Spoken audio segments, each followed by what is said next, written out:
Robert Ménard, bonjour. Bonsoir. Bonsoir. Alors, quel est l'objet de votre venue à Rennes ce soir?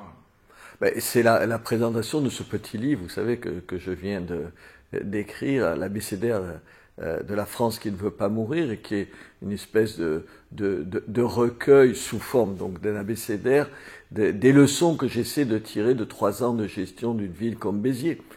Il ne s'agit pas de raconter ce qui se passe à Béziers, ça intéresse les Biterrois, mais peu d'autres personnes, mais plutôt de se dire, est-ce qu'une expérience comme ça, elle donne des pistes, elle ouvre des portes, elle propose des hypothèses pour demain, à un autre niveau, faire en sorte que le changement auquel on aspire les uns et les autres entre dans les faits.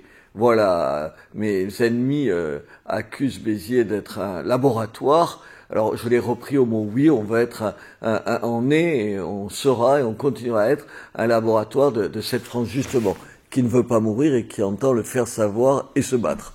Alors, justement, vous, Robert Ménard, le journaliste militant, vous n'étiez pas à la base prédestiné à être maire d'une commune comme Béziers.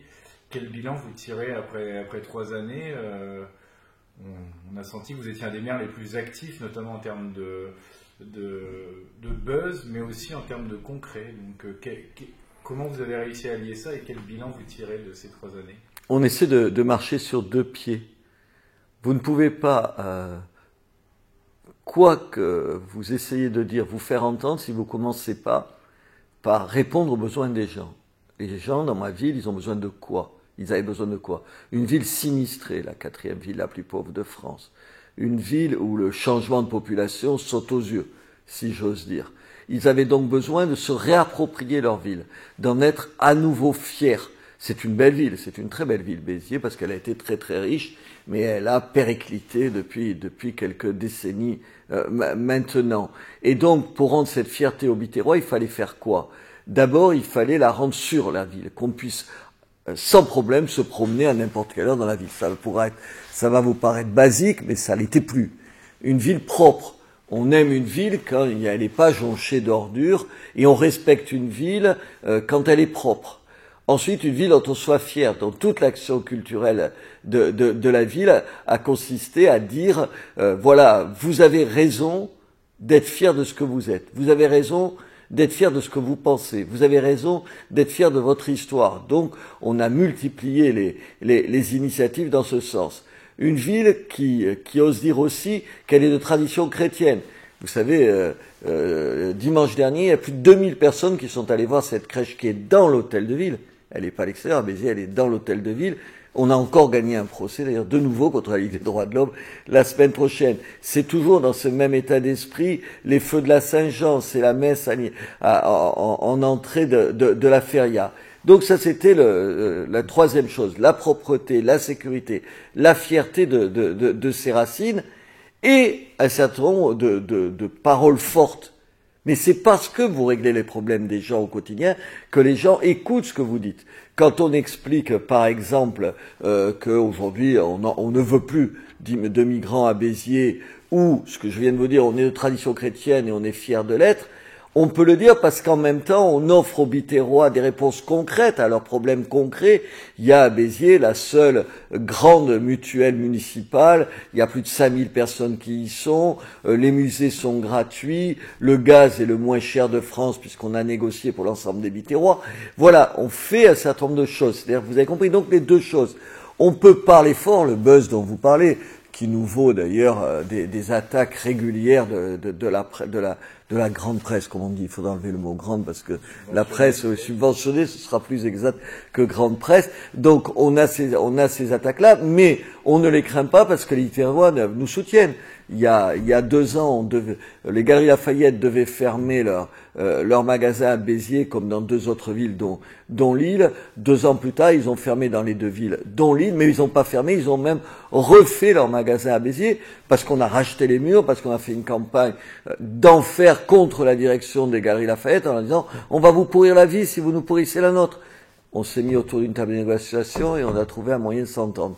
Voilà un peu la méthode qu'on emploie. Et qu'est-ce que vous avez à dire à notamment vos détracteurs, alors j'ai envie de dire ou politiques ou médiatiques, qui ont dit que vous avez fait de Béziers un laboratoire de l'extrême droite, comme vous avez employé le mot tout à l'heure, et que même vous avez séparé Béziers en deux. On a l'impression, nous, vu de l'extérieur, vu de la Bretagne, que Béziers est devenu une ville où il y a certaines communautés, une partie de la population qui serait à l'écart en fait de la vie à Béziers depuis votre arrivée. Qu'est-ce qu'il en est réellement Qu'est-ce que les gens doivent savoir? D'abord, il ne faut pas croire la presse. C'est le premier conseil, dit la presse locale d'ailleurs à Béziers, qui est pas mieux que Libération. Libération sans même le talent, c'est vous dire à quoi ça ressemble. Bien sûr que non. Je veux dire, le premier grand projet qui sort de terre là en ce moment, c'est un marché couvert dans le quartier de la Devèze. Ça vous dit rien, mais c'est le quartier sensible, vous savez comme on dit. Enfin, le quartier largement monoethnique de la ville. Donc, évidemment pas. Je veux dire, dans les classes des classes primaires publiques à Béziers, les 2 tiers des enfants sont musulmans. Les 2 tiers des enfants sont musulmans, c'est pas un problème en soi. Il faut répondre à cette problématique-là et on s'y emploie. Mais en même temps, oui, je dis que je ne veux plus d'immigration. Et pour qu'il n'y en ait plus à Béziers, il faut plus qu'il y en ait en France. Oui, je dis, je respecte les mosquées. Il y a 5 mosquées dans ma ville. En même temps, je demande aux différents imams de signer un texte s'engageant sur un certain nombre de respects minimum, des prêches en français, pas de textes salafistes, pas de propos extrémistes. Il y en a 2 sur 5 qui l'ont signé. Bien sûr que je tire des conséquences sur ceux qui l'ont pas signé, je vous le dis tout de suite. Et en même temps, non, pardon de vous le dire, la France est un pays de tradition judéo-chrétienne et pas ni bouddhiste, ni taoïste, ni musulmane. Donc je ne traite pas les différentes religions de la même façon. J'ai une lecture différente des laïcards de service. Je ne crois pas que ce soit exclure une population, d'ailleurs, qui vote pour moi. Alors c'est juste un problème. Ou alors ils sont vraiment masochistes. Vous savez pourquoi ils votent pour moi, une partie de la communauté musulmane? Parce que le maire que je suis, quand il dit, par exemple, où il interdit aux enfants de moins de 13 ans d'être seuls dans la rue après 11 heures du soir, c'est les mamans musulmanes qui sont le plus contentes de ça, parce que les familles monoparentales, comme on dit, les mecs sont tirés au bled, comme ils disent plus brièvement, ont besoin d'autorité, ils sont ravis, elles me le disent, de pouvoir dire attention à leur fils, si tu m'obéis pas, la police du maire va te ramener à la maison, en passant par le commissariat d'abord. Voilà, c'est ça. Non, je crois que c'est comment vous dire, on mène des actions dont je pense qu'elles pourraient inspirer une politique qui dépasse Béziers. Mais oui, qui est une politique conservatrice. Pas réactionnaire au sens que je pense que tout ne va pas était mieux il y a 50 ans, évidemment pas. Et oui, un peu autoritaire, parce que je pense que dans cette société, on a besoin d'autorité. Alors, traditionnellement, j'ai envie de dire, vous êtes une personnalité qui a toujours été un activiste, quelqu'un qui a toujours, on se rappelle pour les Jeux Olympiques, on se rappelle de plusieurs actions comme ça que vous avez menées, que vous menez encore en tant que maire.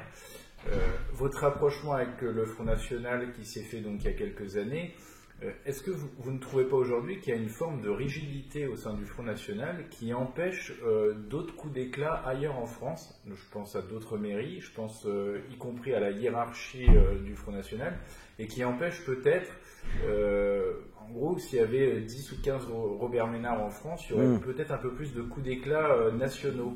Écoutez, je sais pas, je vais pas jeter la pierre aux autres maires, d'autant que Julien Sanchez, par exemple, le maire de Beaucaire, est un type qui fait un certain nombre de choses, mais c'est vrai que beaucoup de mairies du Front National essaient absolument d'être le moins, comment dire, le moins râpeuse possible, le moins angulaire possible, le moins clivante possible. C'est d'ailleurs la politique aujourd'hui du Front National globalement. Pas seulement au niveau de ces mairies. On voit bien le discours de Marine Le Pen qui pense qu'il faut d'une certaine façon jouer le plus possible une espèce de banalisation du discours pour rassurer un certain nombre de gens. Je ne suis pas sûr que ce soit forcément la bonne stratégie. Ce que je retiens par exemple de Trump, même si, attendez, je compare pas les États-Unis et la France, ce serait stupide et un peu imbécile d'une certaine façon, c'est quand même que les gens ont envie d'entendre un discours fort ou qui reprenne peut-être même parfois durement ce qu'ils vivent. Tu sais, les gens à Béziers, oui, il y a toujours quelques bourgeois qui me reprocheront des affiches dont ils se disent que peut-être que si on le disait de façon moins frappante, ce serait mieux. c'est les mêmes qui cherchent toujours des excuses pour pas changer cette société. Les gens qui subissent les conséquences de la mondialisation, qui subissent les conséquences de la politique menée par la droite et la gauche dans ce pays, il n'y a pas besoin de la mondialisation pour qu'ils trahissent la nation et le peuple. Vous savez, la droite et la gauche, ils n'ont pas eu besoin de Bruxelles et des États-Unis pour faire ça. Voilà, ceux qui sont ces victimes-là, ils entendent absolument le discours que je tiens, et ils l'entendent d'autant mieux que j'emploie les mêmes mots qu'eux pour le dire. Alors voilà, c'est vrai que je peux dire durement une réalité qui est dure. Le Front National a adopté une autre stratégie. Écoutez, je suis pas membre du Front National, je suis un allié du Front National, il est mon allié, pour l'instant tout va bien. Est-ce que ça, dans l'optique des législatives et de la présidentielle, enfin d'abord de la présidentielle puis de la législative, est-ce que ce décalage entre un message fort comme le vôtre qui est entendu, comme vous l'avez dit, par une certaine population, un peu à la Trump, comme vous avez fait la comparaison, qui a envie d'entendre des messages forts, est-ce qu'il n'y a pas un risque, justement, en lissant le discours comme est en train de le faire Marine Le Pen, de perdre une partie de l'électorat? Je prends un exemple récent en tête. On voit Marine Le Pen actuellement s'agiter à Mayotte, en Guyane, là, ce week-end, aux côtés à Mayotte de chefs de clans musulmans, par exemple. Est-ce que ça, c'est pas des images négatives au sein de la population? Parce que, est-ce que, à l'heure où le problème numéro un de beaucoup de Français, c'est aussi la vague migratoire, est-ce que s'afficher à Mayotte, qui est la porte d'entrée numéro un, peut-être... Je crois qu'elle a eu un discours, elle a dit des choses qui contrebalancent ces images. Moi, je lui reproche pas ça. Ce que je pense que l'erreur colossale, ce serait de faire que ça. Dire, aujourd'hui, Marine Le Pen, elle a un atout dans son parti, une fois de plus, qui n'est pas le mien, je n'ai pas de lien avec le Front National, je suis pas au Rassemblement Bleu Marine, rien. Je le lui dis chaque fois que je parle, je dis personne ne conteste son leadership. Donc il faut absolument qu'elle agrège autour d'elle des gens qui n'ont pas les mêmes exactement analyses. Moi, j'ai beaucoup de désaccords avec le Front National. Je l'ai dit et redit, donc c'est pas une nouveauté. Mais en même temps, j'appellerai à voter pour elle, parce que je vais pas appeler à voter pour Monsieur Fillon, dont j'ai vu pendant quand même 5 ans, il était Premier ministre. Pardon de me dire, c'est que Premier ministre, mais c'est quand même Premier ministre en France. C'est pas tout à fait rien. Il n'était pas, comment il disait, son collaborateur, qui est quand même juste un peu plus. Et puis si t'es pas content, en général, tu claques la porte dans la vie et tout ça. Donc comme je ne me vois pas me retrouver là, je me dis, il faut aujourd'hui, même si on a des réticences par rapport à Marine Le Pen, je le dis et le redis, c'est la seule possibilité d'un vrai changement. Où vous avez raison, c'est si jamais le Front National ne tolérait que ce point de vue, lycée et tout, je pense que c'est une erreur. Je pense on a besoin dans cette droite nationale, je sais pas comment l'appeler, enfin, vous voyez, la droite de la droite, enfin, bref. Vous voyez ce que je veux dire? On a besoin d'entendre différents discours. Moi, le seul discours de M. Philippot m'insupporte. En plus, là encore, c'est pas une nouveauté. Il m'a toujours insupporté. Alors donc, il m'insupporte. Et je pense inacceptable de dire à Marion Maréchal Le Pen, au fond, tais-toi, tu représentes pas grand-chose. D'abord, c'est faux. Et puis, c'est quand même une façon dont on s'adresse peu à des gens qui sont des camarades de parti, normalement.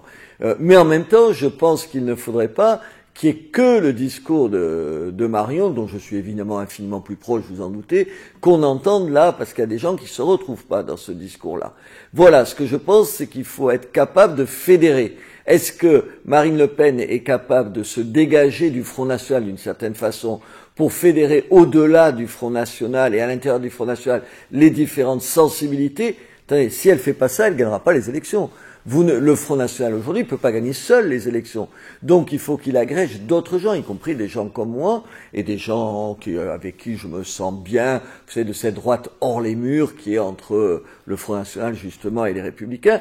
Pour ça, il faut accepter d'entendre d'autres gens, il faut accepter de respecter le discours des autres, il faut accepter de se dire que une alliance, c'est pas je marche au pas, mais c'est je fais des compromis avec les autres. C'est vrai que c'est pas spontanément dans la culture du Front National.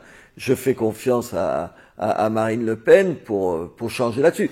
Je vais vous le dire, si elle change pas là-dessus, elle va perdre. Donc c'est la condition s'il y a un petit trou de souris par lequel elle puisse passer, ce trou de souris, il n'existe que si elle s'ouvre aux autres.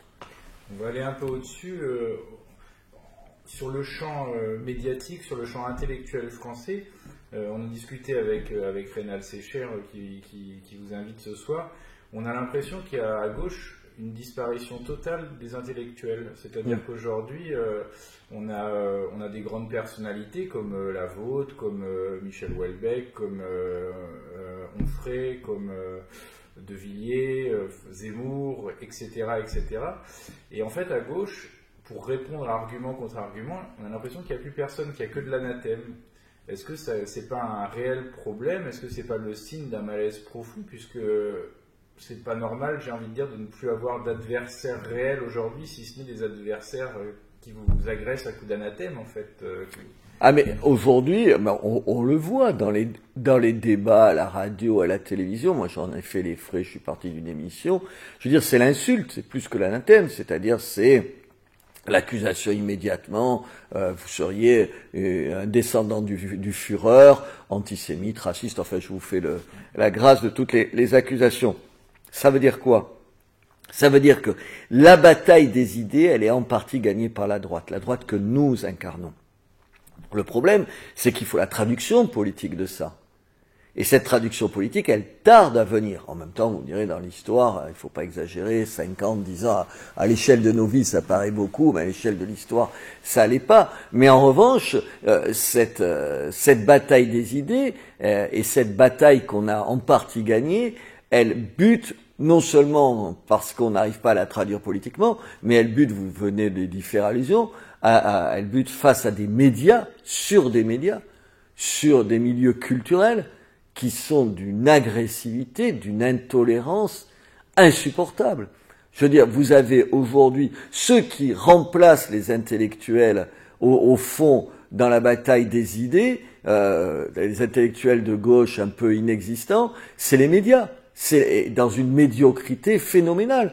Aujourd'hui, qui se bat, qui montre du doigt, qui combat les idées qui sont pas les nôtres, qui sont celles du peuple, c'est des médias qui sont les gardes-chiournes d'un système.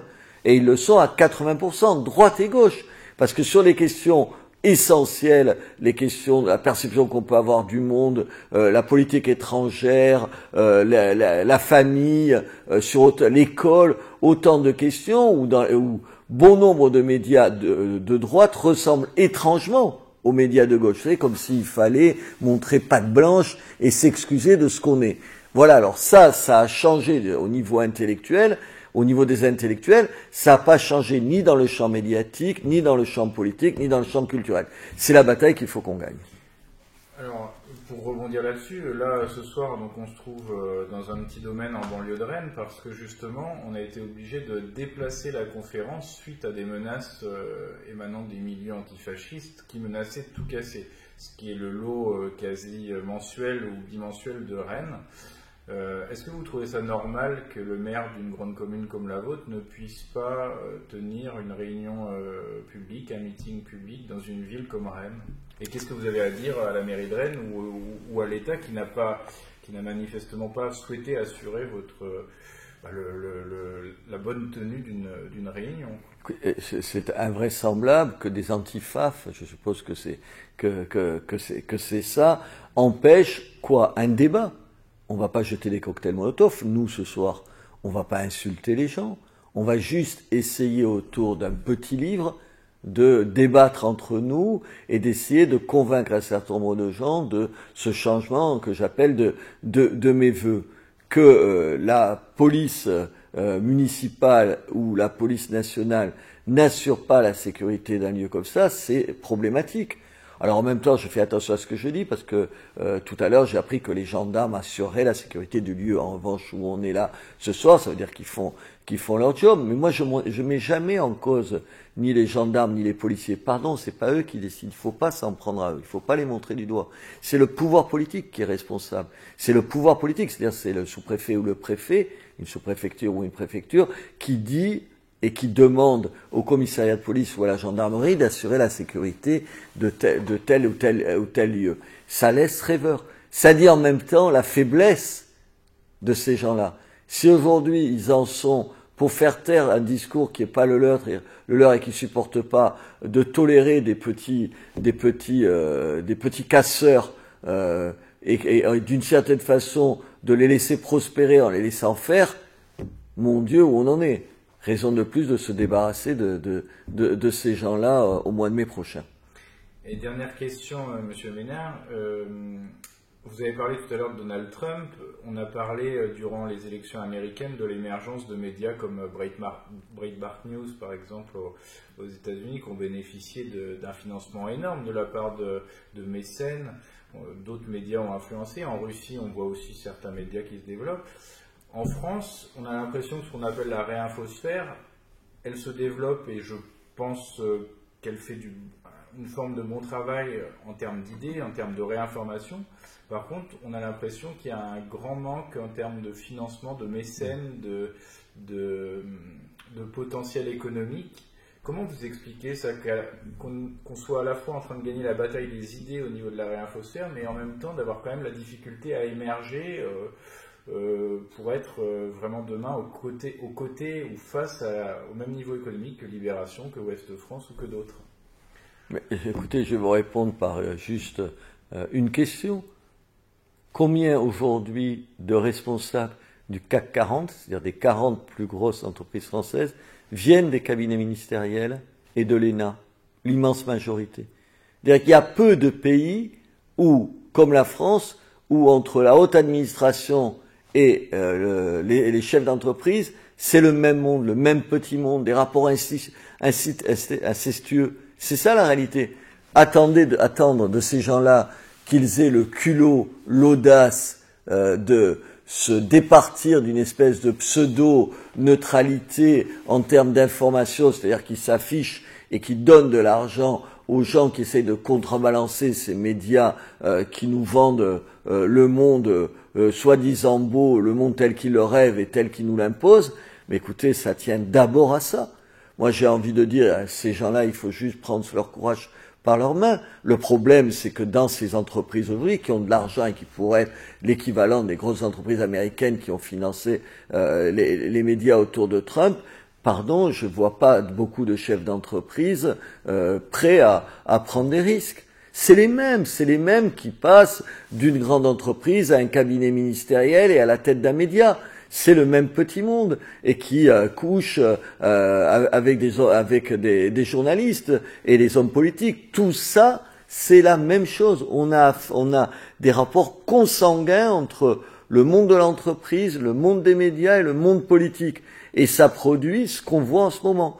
Le problème, c'est que à la fois les médias de réinformation, enfin bref, les médias alternatifs jouent un rôle irremplaçable parce qu'ils ont réussi à imposer, y compris aux médias traditionnels, un certain nombre de sujets d'actualité, on l'a vu. Autant ils sont un vrai succès parce qu'ils permettent aux gens de se rendre compte qu'ils ne sont pas seuls à penser un certain nombre de choses, mais qu'ils sont des millions, autant c'est pas vrai qu'ils concurrencent aujourd'hui les grands médias. Et ça, c'est la prochaine bataille. Aujourd'hui, personne n'arrive à concurrencer les journaux de 20 heures de France 2 ou de TF1. C'est ça la réalité. Et ça reste là que se fait l'information massive des gens. Donc on a une bataille à gagner. On la gagnera en se professionnalisant. On la gagnera aussi en allant chercher de l'argent où il le faut. De quoi vivent un certain nombre de milliers. Moi je sais, je parle pour Boulevard Voltaire par exemple, auquel je ne participe plus mais que j'ai contribué à lancer, des dons. Et ça, il faut d'abord remercier les donateurs, pour vous comme pour nous, pour tous ceux qui jouent ce jeu-là. Mais maintenant, c'est vrai qu'il faut plus de moyens. Mais peut-être qu'il faudrait qu'il y ait des gens qui aient un peu plus de courage. Petite question subsidiaire. Pour vous, la Bretagne, qu'est-ce que ça représente, Robert Ménard? Et je connais pas beaucoup. Reynald Secher m'a promené, je suis venu un certain nombre de fois dans tout un tas de lieux pour me montrer cette Bretagne qu'il aime. Je connais un peu plus la Vendée parce que je suis plus ami avec, très ami avec Philippe de Villiers qui ne cesse de m'en parler, donc je vais finir par me sentir vendéen. J'ai l'impression ici qu'on cultive et qu'on est prêt à défendre un certain nombre de traits spécifiques que d'autres ont oubliés ailleurs, que j'essaye de vanter dans ma propre région. Je pense que c'est pas de l'archaïsme, c'est ce qui fait ce qu'on est et ce qui fait qu'on aura une place demain dans le monde. Si on oublie ça, on sera gommé au nom d'une espèce d'universalisme de pacotille. puis on a quelque chose qui nous rejoint aujourd'hui, c'est le rugby, parce qu'on a un Van Béziers, un Béziers Van d'ailleurs, qui va nous attendre en 2017. Alors là, je crois que je ne serai plus du tout breton, si je peux me permettre. Merci Robert Ménard. Merci à vous.